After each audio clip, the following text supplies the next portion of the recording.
한번 인사하도록 하겠습니다. 사랑합니다. 축복합니다.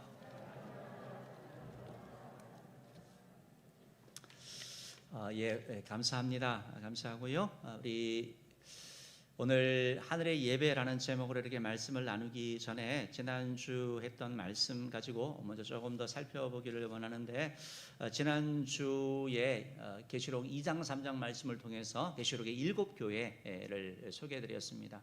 7교회는 예수님께 칭찬을 받은 교회도 있었고 예수님께 책망을 받은 교회도 있었고, 어떤 교회는 칭찬도 받고 어떤 교회는 책망도 받았다라고 이렇게 말씀드렸습니다.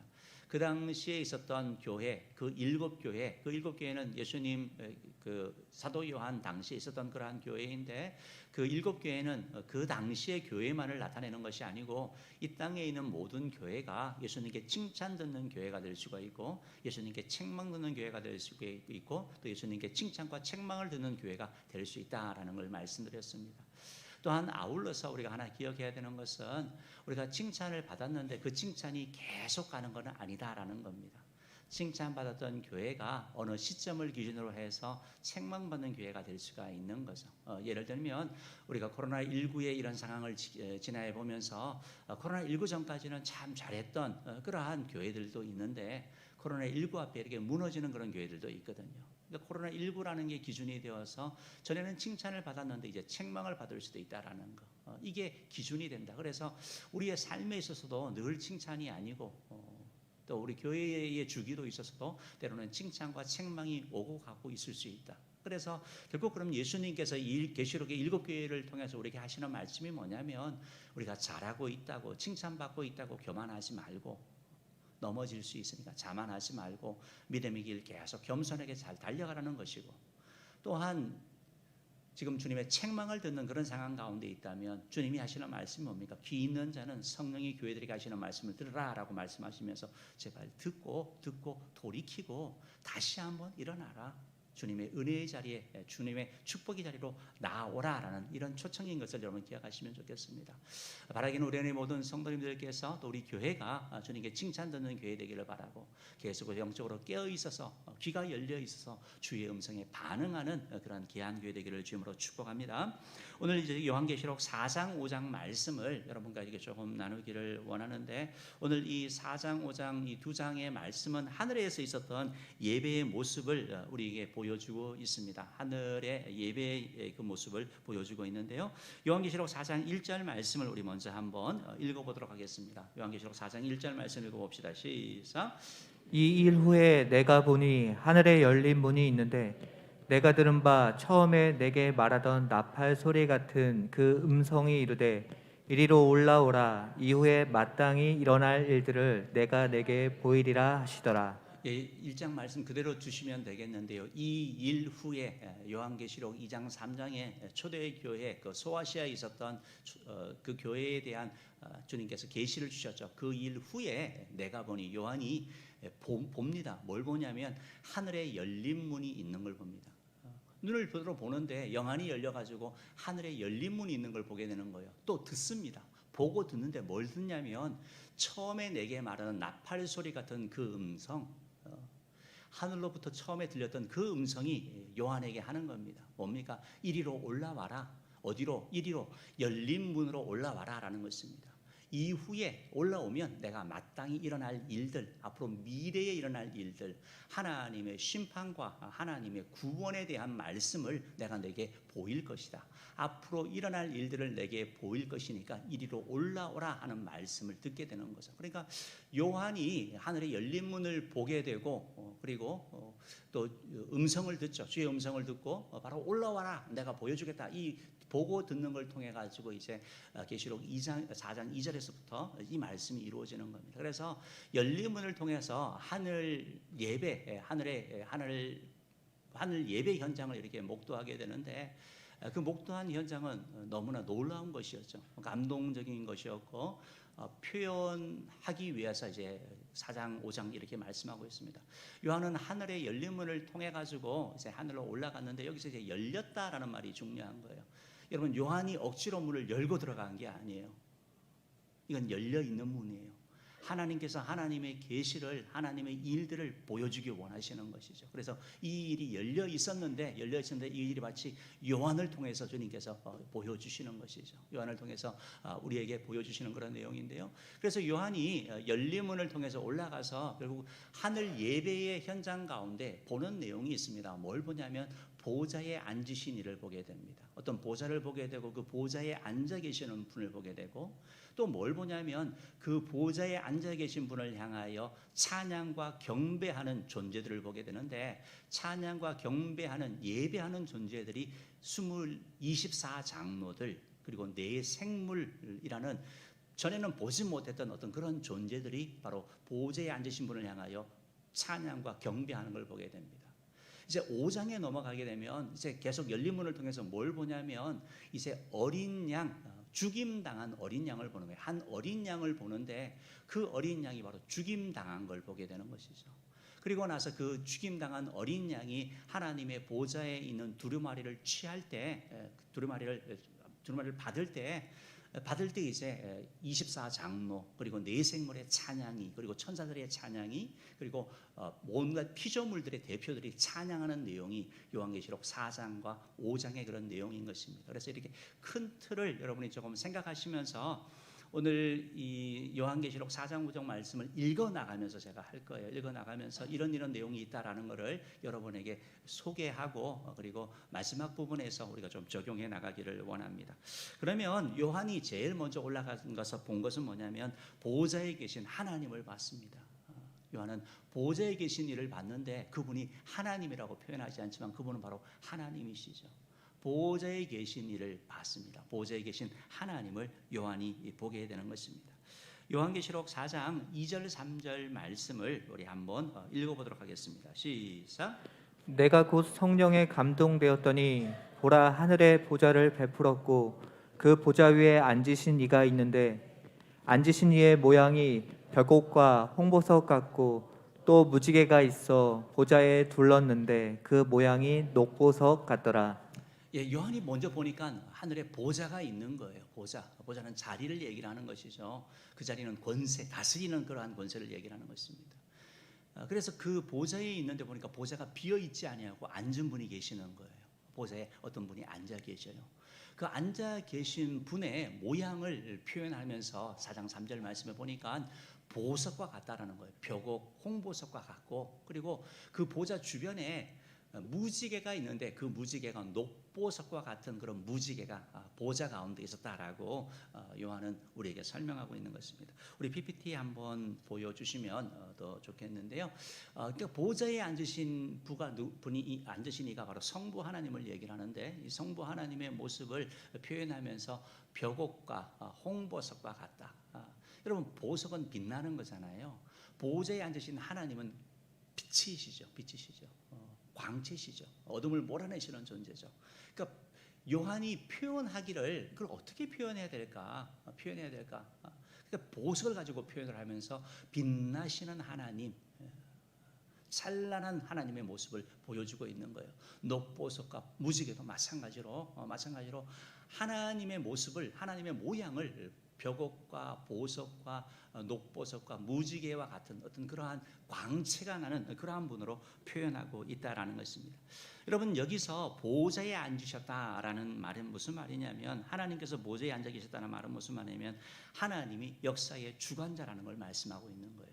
하나님이 통치하고 다스린다라는 거예요. 하늘 보좌에 앉으셔서 하나님이 온 세상의 중심인 것을 말씀하고 있는 거예요. 지금 사람들은 지금 초대교회 당시에 지금 예수 믿는 사람들을 괴롭히고 박해했잖아요. 로마 황제들이 그랬거든요. 그러니까 로마 황제가 통치하고 다스리는데 그게 아니고 하나님이 다스리신다. 예루살렘의 대제사장들이나 종교 지도자들이 다스리는 게 아니고 하나님이 통치하신다. 하나님이 다스리신다. 하나님이 왕이시다. 하나님이 중심이다라는 말을 오늘 이 첫 번째 광경에서 보여주고 있는 거죠. 그래서 이 광경을 우리에게 표현하기 위해서 우리에게 알려주기 위해서 이런 영광스러운 모습으로 영광스러운 그런 표현으로 우리에게 알려주고 있습니다. 요한은 보좌에 계신 하나님을 봤고 또 이제 두 번째로 뭘 봤냐면 보좌에 계신 하나님을 찬양하는 그런 24장로와 네 생물을 이렇게 보게 되는 것입니다. 예배하는 자를 보게 되는 거예요. 하나님을 찬양하는 자, 보호자에 앉으신 분을 향하여 경배와 찬양을 드리는 존재를 보게 되는데 그 존재들이 바로 24장로들 그리고 네 생물이라고 요한계시록 4장에서 우리에게 표현하고 있는 것이죠.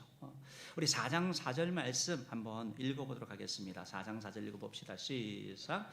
또 보좌와에 둘려 24보좌들이 있고 그 보좌들 위에 24장로들이 흰옷을 입고 머리에 금관을 쓰고 앉았더라. 요한이 본 거예요. 요한이 봤어요. 요한이 봤는데 요한이 보니까 그 하나님의 보좌가 있고 그 보좌에 둘러가지고 또 보조하는 그러한 24개의 보좌들이 있대요. 의자들이 있다라는 거예요. 의자들이 그렇게 있고 그 의자들에게도 비어있지 아니하고 사람이 앉아 있었는데 그 사람들이 바로 장로들이었다. 24장로라고 표현하는 거예요.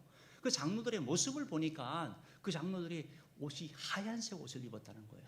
깨끗한 옷을 입었대요. 정결한 옷을 입었대요. 그리고 머리에는 관을 쓰고 있는데 금면류관을 쓰고 있는 거, 이걸 지금 요한이 봤다라는 거예요.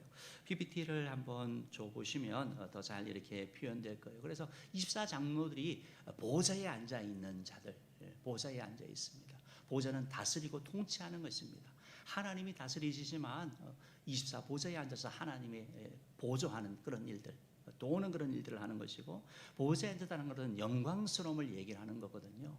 요한계시록에서 흰옷 입은 자라는 말씀을 하고 믿음을 지킨 자, 순교한 자들 흰옷 입었다라고 표현합니다. 여러분, 흰옷 입었다라는 것은 예수 피로 말미암아 정결하게 된 것, 깨끗함을 받은 자들을 상징하는 것이고, 또한 세마포 옷처럼 주를 위하여 헌신한 것, 섬긴 것, 교회를 위하여 하나님을 위하여 수고하고 땀 흘린 자에게 흰옷을 입혀준다고 말씀하셨거든요. 그러니까 그런 흰옷을 입고 있다라는 거예요. 그리고 그들의 머리에는 금면류관을 쓰고 있다라고 표현되어져 있는데, 여러분, 면류관, 성경에도 면류관 얘기가 있죠. 면류관은 다 주는 거 아닙니다. 면류관은 누구에게 주는 겁니까? 이기는 자에게 주는 거예요. 주를 위하여 수고하고 헌신한 자에게 주는 거죠. 생명의 면류관, 죽도록 충성해라. 그러면 내가 생명의 면류관을 주리라. 의의 면류관을 주신다라고 말씀하셨고, 영광스러운 면류관 누가 줍니까? 신앙생활을 해나가면서 자신과 싸우고 세상과 싸우고 유혹과 싸워서 승리한 자에게 면류관을 주는데, 지금 이 24장로들의 머리에 이 면류관이 세워져 있는 거예요. 그러니까 승리한 자들이죠. 요한계시록에 있는 것처럼 이긴 자, 바로 인정받은 자라고 이렇게 볼 수가 있는 것입니다. 어쨌든 그러면 이 24장로들이 이렇게 있는데, 24장로들이 도대체 어떠한 사람인가, 어떠한 존재인가, 여기 이 부분에 이제 해석이 되게 어려워지게 되는 것입니다. 성경은 그냥 24장로라고 하니까 그냥 24장로를 이렇게 받아들이면 되는데, 이제 또 궁금하잖아요. 24장로가 도대체 어떠한 존재인가? 이게 해석이 잘못되면 이단으로 빠지게 됩니다. 그래서 저는 그대로 두는 게 제일 좋고, 그냥 24장로라고 주는 게 좋고, 그냥 일반적으로 대표적으로 소개하는 그러한 두 가지 그런 견해가 있습니다. 한 가지는 24장로는 바로 하나님을 향하여 찬양과 경배를 하고 하나님을 높이는 그런 영적인 존재들이다, 특별한 존재들이다라고 표현하는 것이 있고, 또 하나는 바로 하나님을 섬기는 바로 신구약 성도들을 대표하는 자들이다라는 것입니다. 구약에 이스라엘에 12지파가 있었고 신약에 예수님의 12사도가 있었던 것처럼 바로 그들을 통하여 믿는 자들이 형성이 되지 않았습니까? 그러니까 그 가운데 대표자들이 24장로가 된다. 그러니까 믿는 자들 가운데 대표자들이다라고 이렇게 표현을 하는데, 성경을 이렇게 읽어나가는 데 있어서 요한계시록을 해석하는 데 있어서 굳이 이게 뭐 사람이다, 아니면 성도를 대표한다, 아니면 영적인 존재다 이렇게 한다 그래서 여기서 그렇게 명확하게 얘기하지 않는다 그래서 요한계시록을 해석하는데 아무 문제가 없습니다. 왜냐면요, 요한계시록은 처음 어떻게 시작됐죠? 요한계시록은 예수 그리스도의 계시다라고 말씀드렸습니다. 요한계시록은 우리에게 뭘 보여주냐면 주변 인물들을 보여주는 게 아니고 예배를 받으시기에 합당하신 보좌에 앉으신 분과 특별히 어린 양 되신 예수님을 우리에게 보여주는 거예요. 그러니까 예수님이 누구이고 예수님이 중심된 것을 설명하기 위한 그런 보조적인 그러한 존재들이기 때문에 우리가 그냥 24장로는 그렇게 해석을 해도 문제가 없는 것이죠. 그러면 이제 요한이 그렇게 24장로를 보고 이제 또 뭘 봅니까? 뭘 보냐면 이제 내 생물을 보는 거예요. 예배하고 찬양하는 내 생물을 보는데요. 4장 6절 말씀 한번 읽어봅시다. 4장 6절 B 부분 읽어보겠습니다. 보좌 가운데와 보좌 주위에 내 생물이 있는데 앞뒤에 눈들이 가득하더라. 아까 전에는 그냥 24장로 그래서 그냥 장로 이렇게 하면 조금 더 나은데 이제 내 생물을 보는데 내 생물의 모습이 좀 특이해요. 요한이 보기에 이 내 생물이 보이는데 보좌 가운데 보좌 주위에 이 내 생물이 이렇게 있는 거예요. 내 생물이 있는데 그들이 뭐냐면 앞뒤에 눈들이 가득한 그런 존재. 앞에도 눈이 있고 뒤에도 눈이 있는 그런 존재가 바로 내 생물이라고 표현하고 있는 거죠. 7절 말씀 한 번 더 읽어봅시다. 7절 말씀 읽어봅니다. 시작. 그 첫째 생물은 사자 같고 그 둘째 생물은 송아지 같고 그 셋째 생물은 얼굴이 사람 같고 그 넷째 생물은 날아가는 독수리 같은데. 24장로는 다 같은 그런 존재였는데요. 이 네 생물은 모습은 다 다릅니다. 모양이 다른 거예요. 보니까 장로들은 흰 옷 입고 그냥 금면류관만 쓰고 있었는데 이 네 생물은 보니까 첫 번째 생물은 보니까 사자 같은 거예요. 사자가 아니고 사자처럼 보이는 거예요. 두 번째 존재를 이렇게 보니까 이 두 번째 생물은 송아지 같은 거예요. 세 번째 생물을 봤더니 사람 같고 네 번째 생물을 봤더니 바로 독수리 같은 이런 모습으로 보이는 것이죠. 우리 8절 말씀 A 부분까지 한번 읽어보겠습니다. 시작. 내 생물은 각각 6 날개를 가졌고 그 안과 주위에는 눈들이 가득하더라.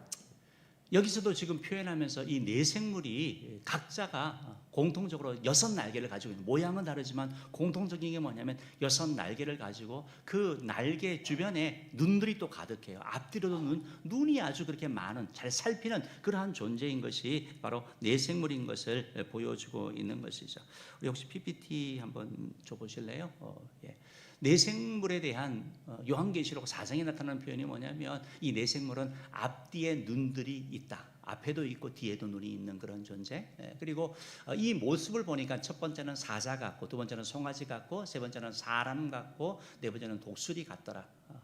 이 내생물의 공통적으로 그런 모양은 다르지만 공통적으로 가지고 있는 특징을 봤더니 6 날개를 가지고 있었고 그 날개 안과 주위에 눈들이 가득하더라.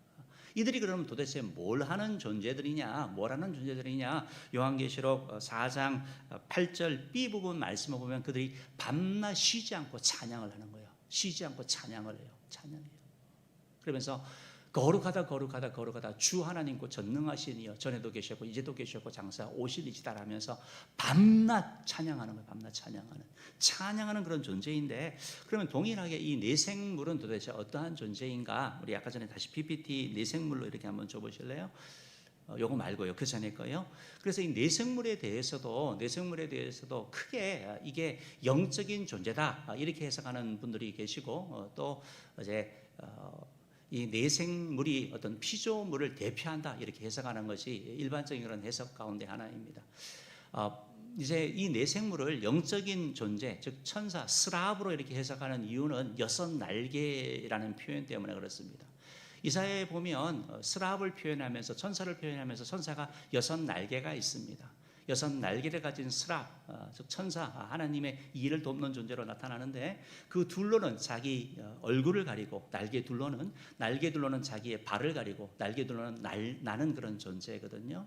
그러니까 얼굴을 가린다는 하나님 앞에 드러내지 않는, 하나님의 영광을 취하지 않는 그런 모습을 얘기하는 것이고, 내세울 게 없는 것, 하나님 앞에 발을 가리는 것, 겸손함을 얘기하는 것이고, 날아다닌다, 신속히 나는 것은 하나님의 말씀에 순종하는 것, 수종드는 그런 의미에서 그렇게 스랍의 그런 의미를 가지기 때문에 에스겔서 말씀을 통해 가지고 이 내생물을 그런 영적인 특별한 존재들이다 이렇게 해석하는 분도 계십니다.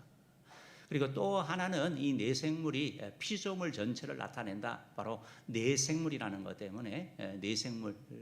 그리고 사자, 맹수의 왕이고 만유의 가축의 왕이고 힘을 상징하고요. 사람은 사람들 가운데 모든 만물 중에 만물의 영상이고, 독수리는 조류의 그러한 대표이기 때문에 각자 조류를 대표하고 사람을 대표하고 그리고 뭐 가축을 대표하고 그리고 맹수를 대표하는, 그러니까 모든 피조물의 대표들이다. 그래서 이 내생물이 그러한 피조물의 대표다. 이런 두 가지 견해가 있다라는 정도만 여러분 아시고, 굳이 그렇게 하지 않다 하더라도 그냥 내생물 계시록에 있는 대로만 보셔도 문제가 전혀 없다라는 거 여러분 보시면 됩니다. 지금 이 내생물이 하는 일이 뭐라고요? 밤낮 주님을 찬양하는 거예요. 찬양하는 일, 찬양하는 일. 그러면 이들의 찬양을 우리 PPT 한번 줘보시면 우리 다시 한번 봅시다. 이들이 뭘 찬양합니까? 한번 읽어봅시다. 시작. 거룩하다 거룩하다 거룩하다 주 하나님 곧 전능하시니여 전에도 계셨고 이제도 계시고 장차 오실 이시라. 첫 번째는 하나님의 거룩함을 찬양합니다. 두 번째는 하나님의 전능하신 하나님을 찬양합니다. 전능하신 하나님을 찬양하고, 세 번째는 하나님의 영원성을 찬양합니다. 전에도 이제도 장차 오실 분, 동일하신 분, 어제나 오늘이나 영원토록 변치 아니하시는 분, 알파와 오메가가 되시는 분, 하나님을 향하여 거룩하다 한 번만 하면 될 텐데 왜 거룩하다 거룩하다 거룩하다. 오늘 그래서 우리가 찬양 거룩 그래서 부른 거거든요. 하나님을 향하여 거룩을 세 번 표현하는 것은 하나님의 거룩 그 자체이기 때문에 그러는 것이죠. 하나님은 거룩하신 분이기 때문에 아무리 추한 존재도 하나님 앞에 가면 거룩해지는 거예요. 하나님을 닮아가는 존재가 되는 거죠. 우리가 거룩하신 하나님을 가까이 하면 죄를 이길 힘이 생기는 거고 유혹을 이길 힘이 생기는 거예요. 주님을 닮아가게 되고 거룩한 주님을 닮게 되는 일이 일어나는 거예요. 하나님은 거룩하신 분이죠. 구별되시는 분이시죠. 죄가 없으신 분, 그분이 바로 우리 하나님인 것을 말씀하고 있고, 내생물이 찬양하면서 전능하신 이여라고 표현하면서 바로 우리 하나님의 전능하심으로 말미암아 그의 백성 저와 여러분을 보호하시고 지키시고 인도하시고 구원해 주시는 분, 능력이 있기 때문에 그분이 바로 우리 하나님인 것에 대한 찬양을 하고 있는 것이죠. 그리고 하나님은 전에도 계셨고 이제도 계시고 장차 오실이라고 표현하면서 보좌에 앉으신 이에 대하여 변치 않는 분, 사라지지 아니하는 그런 영원성을 찬양하고 있는 것을 보게 됩니다. 그래서 지금 요한이 보니까 보좌에 앉으신 이에게 예배하는 자들을 봤습니다. 24장로와 그리고 내생물의 이런 찬양을 이렇게 보게 되는 것이죠. 4장 10절 말씀인가요? 4장 10절 말씀 한번 읽어보겠습니다. 읽어봅시다. 시작. 24 장로들이 보좌에 앉으신 이 앞에 엎드려 세세토록 살아계시는 이에게 경배하고 자기의 관을 보좌 앞에 드리며 이르되. 지금 네 생물이 밤낮 찬양하잖아요. 거룩 전능하신 거 영원하신 찬양을 하는데, 그러자 이제 24 장로들도 찬양하는 거예요. 엎드려 경배했습니다. 보좌에 앉으신 하나님 앞에 엎드려서 경배하고, 그리고 자기의 관을 보좌 앞에 드렸어요. 주님께 드리는 거예요. 내가 얻은 영광, 내가 주님으로 말미암아 이거 얻었습니다. 주님께 다시 돌려드리는 거죠. 겸손을 상징하는 것이고, 내가 하나님의 도움으로 말미암아 이 일을 감당했습니다 하면서 모든 영광을 다 주님 앞에 올려드리는 이런 모습을 보여주는 것이죠. 우리 PPT 한번 줘보실래요? PPT 한번 보여주시면 24장로, 여러분 앞에 설명드렸지만 보좌에 앉아 있었고요. 흰 옷을 입고 금관을 쓰고 있었습니다. 그런데 이들이 내생물의 그런 찬양을 듣고 이들이 하는 이들이 뭘 했냐면 주님 앞에 엎드려 경배를 했고요. 거룩하신 우리 하나님 앞에, 그리고 관을 보좌 앞에 드렸고, 그리고 이들이 찬양을 합니다. 그 찬양의 내용이 있는데요. 우리 PPT로 한번 보여주시면 되겠습니다. PPT로 한번 읽어봅시다. 시작. 우리 주 하나님이여 영광과 존귀와 권능을 받으시는 것이 합당하오니 주께서 만물을 지으신지라. 만물이 주의 뜻대로 있었고 또 지으심을 받았나이다. 아멘. 이게 24장로가 하는 찬양이에요. 주님께 영광과 존귀와 권능을 올려드립니다. 주님은 영광을 받으시기에 합당하신 분이고 존귀를 받기에 합당하신 분이고 권능 받으시기에 합당한 분입니다. 왜? 주님은 만물을 창조하신 분, 다스리시는 분이기 때문입니다라고 24장로가 찬양하는 거죠. 요한은 이러한 하나님께 예배하고 찬양하는 네 생물과 24장로의 찬양을 보고 나서 그 다음에 이제 요한이 보는 것이 바로 죽임당한 어린 양을 이제 세 번째로 보게 됩니다. 죽임당한 어린 양, 이제 5장으로 이제 넘어가게 되거든요. 죽임당한 어린 양 예수님을 이제 요한이 보게 되는 것이죠. 보좌에 앉으시니 하나님, 그리고 그분을 찬양하는 입사장로와 내생물을 받고, 그리고 세 번째 본 것이 바로 죽임당한 어린 양 예수 그리스도. 5장 1절 말씀 우리 한번 읽어봅시다. 시작. 내가 봄에 보좌에 앉으신 이의 오른손에 두루마리가 있으니 안팎으로 썩고 7인으로 봉하였더라. 내가 봄에 보좌에 앉으신 이의 오른손에 두루마리가 있으니 안팎으로 썩고 7인으로 봉하였더라. 이 말씀을 이제 찬양을 듣다가 이제 다시 눈을 들어본 거예요. 보좌에 앉으신 하나님을 바라본 거예요. 그랬더니 하나님이 뭘 갖고 계십니까? 오른손에 두루마리를 갖고 계시는 거예요. 책을 갖고 계시는 거예요. 그 두루마리의 모습이 뭐냐면 안팎으로 다 쓰여져 있고 7인으로 봉하여져서 완전한 계시, 더 이상 수정이나 교정이 필요 없고 바뀌지 않는 하나님의 계획을 말씀하고 있는 거죠. 우리 PPT가 있죠. 다음 PPT 보면 결국 하나님의 모습을 벽옥과 홍보석, 보석처럼 빛나는 광채가 나는 그러한 분으로 표현했는데, 그 보좌에 앉으신 하나님께서 두루마리를 갖고 계셨습니다. 그 두루마리는, 갖고 계신 두루마리는 안팎으로 가득히 쓰여져 있었고, 그리고 7인으로 봉해져 있었습니다. 이걸 이렇게 보고 있는데, 두루마리를 보고 있었는데, 요한이 보고 있었는데 갑자기 천사의 소리가 들리는 겁니다. 천사의 소리가 들리면서 누가 두루마리를 펴면서, 누가 두루마리를 취해가지고 그것을 펴고 인을 떼겠느냐, 여기에 합당한 사람이 누가 있느냐라고 얘기를 하는 것입니다. 여러분, 합당하냐, 누가 인을 뗄 수 있느냐라고 하는 그 말에 합당하다는 말은 뭐 누구나 취하고 다 뗄 수 있는데, 그 말은 합당하다는 의미는 어떤 의미냐면 누가 그만큼 거룩하냐, 누가 의로워서 그것을 뗄 수 있느냐라는 거예요. 하나님 앞에 가서 하나님의 두루마리를 취하고 그것을 보고 뛸 만큼 거룩하고 의로운 존재가 누구냐라고 천사가 큰 소리로 얘기할 때 아무도 없는 거예요. 아무도. 이 땅에 존재하는 모든, 어떤 사람은 죄인이기 때문에, 모든 존재는 타락했기 때문에 주님 앞에 나아가지 못하는 거죠. 이런 아무것도 없는 그것을 보고 하나님이 보좌에 두루마리를 잡고 계시는데 그거를 못 가져가는 걸 보고 요한이 울었다라고 성경은 5장 4절에서는 말씀하고 있는 거죠. 요한이 아무나 피거나 또 그것을 합당한 존재가 없는 것을 보고 요한이 울게 되는 내용이 이렇게 나옵니다. 우리 다음 사진 치우셔도 됩니다. PPT 치우셔도 됩니다. 그래서 지금 하나님의 두루마리를 취하고 그것을 떼어가지고 펴서 그 일을 실행할 사람이 없는 걸 보고, 아무도 없다는 걸 보고 요한이 우는 그런 내용이 이제 나오는데요. 요한이 이렇게 왜 울었을까? 이제 두 가지로 얘기를 하는데, 한 가지는 4장 1절에서 하나님께서 앞으로 일어날 일들 내가 보여주겠다라고 말씀하셨는데, 지금 주님 손에 있는 두루마리를 취해가지고 못 펼치면 그 일을 모르잖아요. 못 보잖아요. 끝나잖아요. 거기에 대하여 안타까움을 갖는 것이고, 또 하나는 바로 이 두루마리를 취해서 인을 떼어야지 하나님의 심판과 하나님의 믿는 자에 대한 구원이 이루어지는데, 구속 사역이 이루어지는데 그 일이 되지 않는 그걸 때문에 그런 간절한 마음으로 그가 울었다라고 그렇게 해석을 해나가는 걸 보게 되는 것입니다. 어쨌든 그리고 나서 이제 5장 5절에 보면 울고 있는 요한에게 장로 중에 한 명이 이런 말을 합니다. 5장 5절 한번 읽어봅시다. 시작. 장로 중에 한 사람이 내게 말하되 울지 말라, 유다 지파의 사자 다윗의 뿌리가 이겼으니 그 두루마리와 그 7인을 떼시리라 하더라. 장로 중에 지금 요한이 울고 있는 자에게 울지 마, 왜 뛸 사람이 있다라는 거예요. 뛸 존재가 있다라는 거예요. 그분이 누구냐면 유다 지파의 사자 다윗의 뿌리가 이겼다.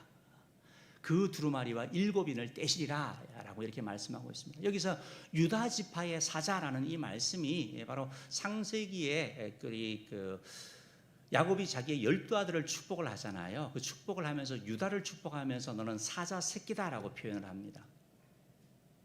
그런데 사자에 대하여 어떻게 해석을 하냐면, 유다가 사자 새끼이기 때문에 유다 자손들 가운데 가장 훌륭하고 빼어난 존재가 나올 것인데 그가 바로 사자라는 거예요. 유다 지파의 사자라는 거예요.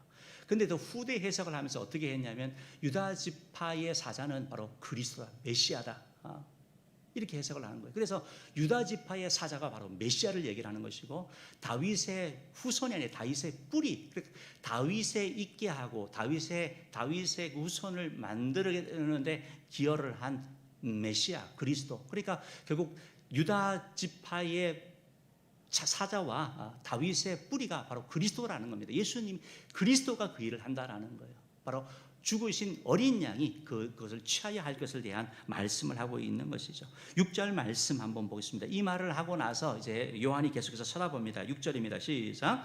내가 또 보니 보좌와 내 생물과 장로들 사이에 한 어린 양이 서 있는데 일찍이 죽임을 당한 것 같더라. 그에게 7뿔과 7눈이 있으니 이 눈들은 온 땅에 보내심을 받은 하나님의 7 영이더라. 예수님의 모습을 이렇게 표현을 하면서 이제 한 어린 양을 보게 됩니다. 그 어린 양 보니까 일찍 죽임을 당한 거죠. 저와 여러분을 대신하여 십자가에 죽으신 거잖아요. 죽으신 걸 말씀하는 거죠. 우리를 위하여, 우리의 허물, 우리의 죄악을 위하여 주님이 죽으신 걸 말씀하는 거죠. 그리고 이 어린 양의 모습을 표현하면서 그에게 7뿔이 있고 7눈이 있다는 거예요. 여러분 7이라는 숫자는 완전수라고 말씀드렸죠. 뿔은 권세, 능력을 상징하는 거거든요. 완전한 권세를 가지신 분. 여러분 그 권세를 가지시고 아까 전에 말씀했던 것처럼 이기셨거든요. 죄를 이기고 사망을 이기고 음부의 권세를 이기고 사망 권세를 이기신 분이거든요. 그 7뿔의 권세를 가지셨기 때문에 주님께서는 어떠한 상황 가운데서도 우리를 도우시고 우리를 이기게 하시는 분인 것이죠. 7눈이 있다라는 것은 7눈은 성령이라고 표현되어 있잖아요. 이 7영이 성령의 다양한 역사와 우리의 모든 사정을 다 아시는 거죠. 성령께서 완전하게 아시고 그리하여 예수님의 모습을 표현하면서 바로 예수님께서 우리 다음 PPT 한번 줘보실래요? 그래서 일찍 죽임당한 어린 양 그리고 7뿔과 7눈을 가졌고 이런 존재라는 겁니다. 하나님의 영을 가진 존재. 이것이 바로 죽임당한 어린 양을 요한이 본 거예요. 그리고 이 어린 양이 이제 두리마리를 취하게 되는 것이죠. 취하게 되는 것이죠. 5장 8절 말씀 한번 읽어봅시다. 5장 8절 읽어봅니다. 시작. 그 두루마리를 취하심에 내 생물과 24 장로들이 그 어린 양 앞에 엎드려 각각 검은고와 향이 가득한 금 대접을 가졌으니 이 향은 성도의 기도들이라. 지금 어린 양이 하나님 보좌에 앉으신 오른편에 있던 두루마리를 취하는 것이죠. 하나님이 주신 거죠. 그에게요. 그에게 인을 띄고 지금 이를 강행하라고 주님이 말씀하시는 거죠. 그러자 이 두루마리를 취하자 네 생물과 24 장로의 반응이 있습니다. 뭐 하냐면 어린 양 앞에 엎드려서 검은고와 향이 가득한 금 대접을 그들이 가져서 올려드리는 걸 얘기를 하는 겁니다. 여기서 금은고는 하나님을 찬양하는 악기를 얘기를 하는 거거든요. 여러분 24 장로와 네 생물의 주된 일이 찬양하는 거잖아요. 하나님을 경배하는 거, 예배하는 거였잖아요. 검은고는 한 사람에게 하나씩 각각 검은고가 있어요. 각각 찬양하는 거예요. 그리고 그들이 받은 게 뭐냐면 금 대접을 가졌는데 금 대접들이에요. 하나가 아니에요. 금 대접이 뭐라고요? 기도라고 바로. 금 대접에 향이 가득한데 그 향이 기도래요. 그러니까 가득한 기도를 지금 올려드리는 거예요. 주님 앞에. 이 일을 지금 24 장로와 네 생물이 하고 있는 거예요. 찬양과 기도를 올려드리는 역할. 이게 지금 24 장로와 네 생물이 하는 그런 역할인 것을 우리가 보게 되는 것이죠. 되는 것이죠. 그리고 이들이 이제 그 5장 9절 말씀에 보면 이들이 또 올려드리고 나서 찬양을 합니다. 우리 5장 9절 우리 한번 읽어봅시다. 5장 9절 읽어봅시다. 시작. 그들이 새 노래를 불러 이르되. 이들이 새 노래를 불렀다라고 말씀하는데요. 뭐가 새 노래예요? 새로운 리듬, 새로운 곡조, 새로운 어떤 그게 아니고 이 새 노래가 뭔지 이제 이들이 하는 찬양을 통해서 알 수 있습니다. 우리 계속 읽어도 되고 우리 PPT로 보여주셔도 됩니다. 다음 거요. 읽어봅시다. 시작. 두루마리를 가지시고 그 인봉을 떼기에 합당하시도다. 일찍이 죽임을 당하사 각 족속과 방언과 백성과 나라 가운데서 사람들을 피로 사서 하나님께 드리시고 그들로 우리 하나님 앞에 나라와 세상들을 삼으셨으니 그들이 땅에서 왕노릇 하리로다. 네 가지 찬양을 하는 거예요. 첫 번째 찬양이 뭐냐면 어린 양이 두루마리를 가지시고 인을 떼기에 합당하신 분이다. 그만큼 의로우시고 그만큼 정결하신 분이 우리 어린 양이라는 걸 찬양하는 거예요. 두 번째는 어린 양이 우리를 대신하여 죽으심으로 말미암아 각 족속, 방언, 백성, 나라 가운데서 성도들을 피로 사셨다. 구원하여 주셨다라는 거예요. 그 핏값으로. 그래서 하나님께 올려드렸다라는 거예요. 우리를 구원하는 구속 사역에 대한 찬양이 있는 겁니다. 세 번째로 뭐냐면 우리를 구원한 것에 그치는 것이 아니라 하나님 앞에서 우리를 나라를 삼으시고 제사장으로 삼으셔서 나라를 통해서 하나님의 통치를 받는 그런 존재, 제사장처럼 사명을 감당하는 존재, 이런 존재로 주님이 만들어주셨다는 거예요. 그리고 네 번째로 바로 우리들이 이 땅에서 왕노릇할 것에 대한 이런 찬양을 올려드리는 것을 보게 되는 거죠. 이런 내생물과 24장로의 찬양이 있자 여기서 끝난 게 아니고 이제 하늘에 있던 또 다른 천사들이, 많은 천사들이 또 다시 찬양을 하게 되는 것을 보게 되는데요. 천사들의 찬양, 우리 PPT 한번 보여주시면 되겠습니다. 요한계시록 5장 12절 말씀입니다. 천사들의 찬양 읽어봅시다. 시작. 죽임을 당하신 어린 양은 능력과 부와 지혜와 힘과 존귀와 영광과 찬송을 받으시기에 합당하도다. 많은 천천만만의 천사들이 12절의 말씀에 보니까 11절 12절 말씀에 보니까 이들이 또 찬양하는 거예요. 뭐 찬양하냐면 죽임 당하신 어린 양. 그 어린 양 예수님은 능력이 예수님께 있습니다. 예수님에게 부가 있습니다. 예수님에게 지혜가 있습니다. 예수님에게 힘이 있습니다. 예수님은 존귀하신 분입니다. 예수님은 영광 받으실 분입니다. 예수님은 찬송받기에 합당한 존재라고 이들이 찬양하는 그런 내용이 그 가운데 담겨져 있는 것이죠. 사랑하는 성도 여러분, 이 찬양이 그냥 단순한 찬양이 그치는 것이 아니고 우리 죽임당하신 어린 양 예수, 우리의 주인 되신 예수님은 능력이 있으셔요.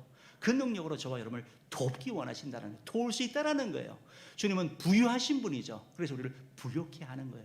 영적으로 육적으로 우리 삶에 부유케 하실 수 있는 분, 지혜 되신 그분이 우리에게 지혜 주실 수 있는 분, 이런 찬양이 천사들의 찬양이었고, 천사들 찬양 후에 또 찬양이 있자 이제 또 다시 만물의 이런 피조물들의 찬양이 또 13절에서 우리 주어지거든요. 13절 말씀 우리 PPT로 한번 보겠습니다. 읽어봅시다. 시작.